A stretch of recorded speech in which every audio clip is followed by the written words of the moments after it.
Hello Andy, I am Dr. Rajesh. I am a consultant neurosurgeon from Sunshine Hospitals, Karimnagar. Technology ఎంత develop అయినప్పటికీ ప్రజలకి brain tumour పైన ఉన్న అవగాహన చాలా తక్కువ. ప్రజలకి అవగాహన కల్పించడానికి మరియు ఈ జబ్బు బారిన పడ్డ వారికి భరోసా ఇవ్వడానికి WHO జూన్ 8ని బ్రెయిన్ ట్యూమర్ డేగా గుర్తించింది. ఈ వీడియో ద్వారా నా పేషెంట్స్కి మరియు నా సబ్స్క్రైబర్స్కి బ్రెయిన్ ట్యూమర్పై అవగాహన కల్పించడానికి నేను చేసే ప్రయత్నం మీకు హెల్ప్ అవుతుందని అనుకుంటాను.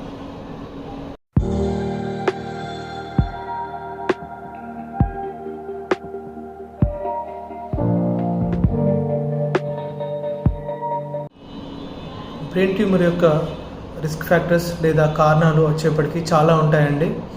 అందులో కొన్ని గుర్తించబడ్డవి, ఇంకొన్ని గుర్తించాల్సినవి. గుర్తించాల్సిన విషయాల గురించి ఇంకా రీసెర్చ్ జరుగుతుందండి. ఇంకా గుర్తించబడిన కారణాలు వచ్చేసరికి radiation exposure, occupational chemical exposure, stress, obesity and retroviral infections.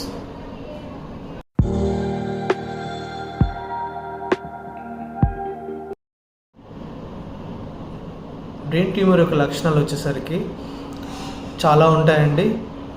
ఇందులో నేను చెప్పే వాటిలో అన్నీ అందరికీ ఉండాల్సిన అవసరం లేదు. కొందరిలో కొన్ని లక్షణాలు ప్రధానంగా ఉంటాయి. అవి ఏంటంటే headache, vomitings, double vision, seizures, focal neurological deficits or cranial nerve deficits. Focal neurological deficits అంటే కాళ్ళు చేతుల్లో వీక్నెస్ అనిపించడం, మాట పడిపోవడం. క్రేనియల్ నర్వ్ డెఫిసిట్స్ అంటే కళ్ళు ప్రాపర్గా కనపడకపోవడము లేదా ఫేషియల్ పారాలిసిస్ రావడము, వినికిడి ప్రాబ్లం ఉండడము, ఆహారం తీసుకోవడంలో ఇబ్బందులు కలగడం.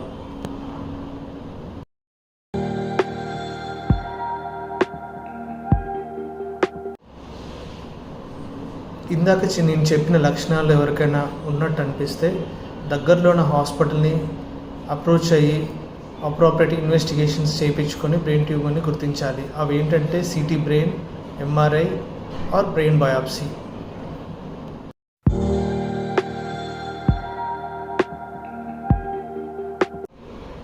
బ్రెయిన్ ట్యూమర్ యొక్క ట్రీట్మెంట్కి వచ్చేసరికి ఇంతకుముందులాగా బ్రెయిన్ ట్యూమర్ ట్రీట్మెంట్ అనేది అందరికీ అందుబాటులో లేని విషయం అయితే కాదండి.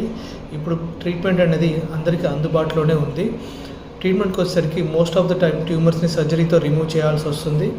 సర్జరీ తర్వాత అవసరం మేరకు రేడియోథెరపీ కానీ కీమోథెరపీ కానీ ఇవ్వాల్సి వస్తుంది. అలా అని చెప్పి అందరికీ రేడియోథెరపీ, కీమోథెరపీ ఇవ్వాల్సిన అవసరం లేదు. కొన్ని ట్యూమర్స్కి రికరెన్స్ అనేది అస్సలు ఉండదు. అలాంటి ట్యూమర్స్కి రేడియోథెరపీ కానీ కీమోథెరపీ కానీ అవసరం అనేది ఉండకపోవచ్చు. ఐ థింక్ ఈ వీడియో మీ అందరికీ హెల్ప్ అవుతుంది అనుకుంటున్నానండి. Thank you so much.